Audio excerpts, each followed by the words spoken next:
रामकृष्ण माऊली. माऊली आमच्या महाराष्ट्रातल्या वारीला अतिशय समृद्ध परंपरा आहे.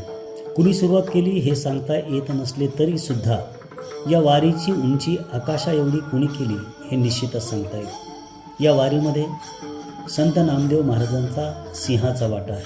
संत नामदेव महाराज कीर्तनामध्ये म्हणतात, नाचू कीर्तनाच्या रुंगे ज्ञान दीप लावू जगी.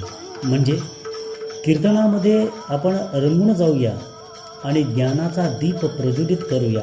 लोकांच्या अंतःकरणामध्ये प्रेमभाव, भक्तिभाव निर्माण करत असतानाच ज्ञान ही किती श्रेष्ठ आहे हे सांगूया. कारण आंधळी भक्ती ही अंधश्रद्धेकडे घेऊन जाते हा त्यांचा अनुभव होता.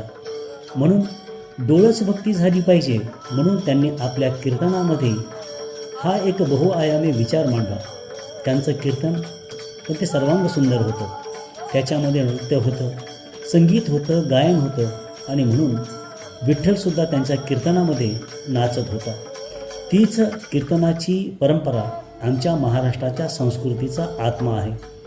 म्हणूनच वारीमध्ये जिथे वेळ मिळेल तिथे कीर्तन केलं जातं, प्रबोधन केलं जातं.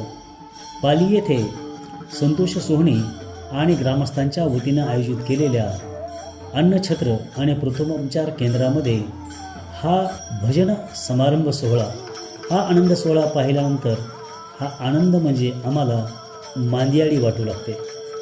धन्यवाद.